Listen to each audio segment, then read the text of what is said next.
Question number 5। Question number 5 में आपके क्या लिखा हुआ है? क्वेश्चन नंबर 5 में है इन ए सेमिनार, किसी सेमिनार के अंदर number of participant in Hindi, Hindi में पार्टिसिपेट करने, Hindi English and mathematics are 60, 84 एंड 108। क्या हुआ कि किसी में अंदर पार्टिसिपेट करने वालों की संख्या कितनी है? हिंदी में तो कितनी है? 60, ठीक है, हिंदी में कितनी है? 60, मैथमेटिक्स में कितनी है? 108 और इंग्लिश में कितनी है? 84, ठीक है। If equal numbers of participants same subjects are sitting in each room, ठीक है, हर सब्जेक्ट के क्या है? बंदे एक ही रूम के अंदर बैठे हुए हैं। चलो इसको बताते हैं, एक साथ समझा देंगे। Then find the minimum number of required rooms, ठीक है। अब क्या बोला क्वेश्चन की बात करके, क्वेश्चन आपको समझ में आएगा, वो पूरा कंप्लीट क्या बोल रखा है, ठीक है। अब क्वेश्चन के अंदर क्या बोला है आपसे कि पार्टिसिपेंट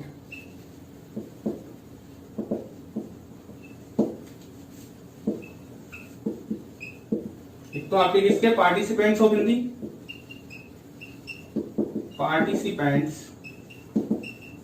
ऑफ इंग्लिश, और कितने किसके? पार्टिसिपेंट्स ऑफ किसके हो जाएंगे? मैथ्स, ठीक है। अब इसकी बात करते हैं, पार्टिसिपेंट ऑफ हिंदी कितने? 60, इसके कितने? 84, इसके कितने? 100। अब क्वेश्चन में क्या बोला है कि जैसे कोई सेमिनार आयोजित कर रहे हैं या कुछ भी हो रहा है, तो अब क्या हुआ कि उन्होंने किस टाइप का अरेंजमेंट किया कि रूम अवेलेबल कराए सभी के लिए। अब रूम की क्या क्या कंडीशन रख दी कि हर रूम के अंदर क्या होंगे? जितने बंदे हिंदी वाले के बैठे हुए, जैसे मैंने बोला कि हिंदी वाले के लिए मैंने 4 रूम अरेंज कर दिए, ठीक है, 4 रूम अरेंज किए, ठीक है। माना हिंदी वाले इसके लिए मैंने कर दिए 5 रूम, इसके लिए मैंने कर दिए 7 रूम, ठीक है। लेकिन मैंने बोल दिया कि इसके लिए हर रूम के अंदर अगर 15% बैठे हुए, यानी कहने मतलब हो गए 15 4 जा, ठीक है, 15 बैठे हुए, तो हिंदी में भी कितने बैठने चाहिए? इस इंग्लिश में कितने बैठे? 15 ही बैठने चाहिए। और जो है आपके मैथ्स के भी कितने बैठे हैं? 7 रूम के अंदर, हर रूम के अंदर 15 बैठने चाहिए। मेरी बात दोबारा समझना, कहना क्या चाह रहे हैं कि एक आपको रूम अवेलेबल करवाने हैं, ठीक है। चलो आपको ही काम दे दिया रूम अवेलेबल कराने का, आपको क्या कंडीशन दे दी कि चलो मैथ्स ज्यादा पढ़ते हो तो ऐसा करो, एक कंडीशन दे देते हैं हम आपको। क्या कंडीशन दी? क्या बोला कि ये सभी जो है इनको पार्टिसिपेट को रखना है। रखना भी क्या है? एक रूम के अंदर अगर पर्सन बैठते हो तो सभी क्या हो? एक ही सब्जेक्ट के हो, ठीक है। मैंने बोला अगर एक रूम में बिठा रहा हूं तो सभी क्या हो? जैसे मेरे इस रूम की बात कर रहे हैं तो इसमें क्या हिंदी के बैठे हुए, तो इसमें हिंदी के बैठे हुए, ऐसा नहीं है कोई इंग्लिश के आगे करके बैठ जाए। दूसरा रूम है उसमें भी मैंने हिंदी के बिठा दिए, तीसरे रूम में मैंने इंग्लिश के बिठा दिए, किसी चौथे रूम में मैंने इंग्लिश के बिठा, फिफ्थ में किसको बिठा दिया? मैंने मैथ्स वालों को बिठा दिया, 7th में मैथ्स को, ऐसे करके मैंने सब में बिठा दिए। लेकिन दूसरी कंडीशन क्या दी थी उन्होंने साथ के साथ कि वो नंबर के जो स्टूडेंट इस रूम में बैठे हुए वही क्या होने चाहिए? इक्वल होने चाहिए, यानी कि सभी रूम के अंदर क्या होने चाहिए? इक्वल स्टूडेंट्स बैठने चाहिए। दोबारा इसको एग्जांपल समझना, मैंने बोला कि हिंदी के स्टूडेंट्स बिठाने, मैंने बोला उनको 4 रूम्स के अंदर बिठा देते हैं, चलो जाके, ठीक है। मैथ्स के लिए 5 रूम का अरेंजमेंट कर दिया आपने, 8 का कर दिया, जैसे करते हैं। लेकिन उन्होंने क्या कर दिया? दूसरी कंडीशन लगा दी कि सभी में इक्वल बिठाओ। तो आपने जैसे इसने हिंदी में 4 का अरेंजमेंट किया, तो इसका मतलब 4 15 या कितने हो गए? 60। तो आपने क्या बोल दिया कि 15 हर रूम के अंदर बिठा देते हैं, जिसमें अपना काम हो जाएगा। लेकिन जैसे आप इंग्लिश में आए तो क्या हुआ? यहाँ पे पार्टिसिपेंट के नंबर चेंज हो गए, तो आपके पास 5 रूम्स में अरेंज नहीं कर सकते। क्यों? ये तो 75 ही हुए ना, तो 84 को बिठाना है। इसका मतलब आप क्या कर सकते? इस टाइप से रूम के अरेंजमेंट नहीं कर सकते कि हर रूम के अंदर आप 15 को बिठा दो।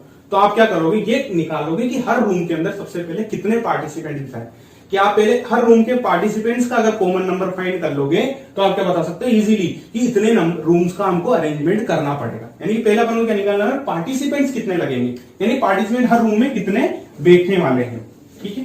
तो उस चीज को फाइंड करना है। तो आप क्या फाइंड करोगे?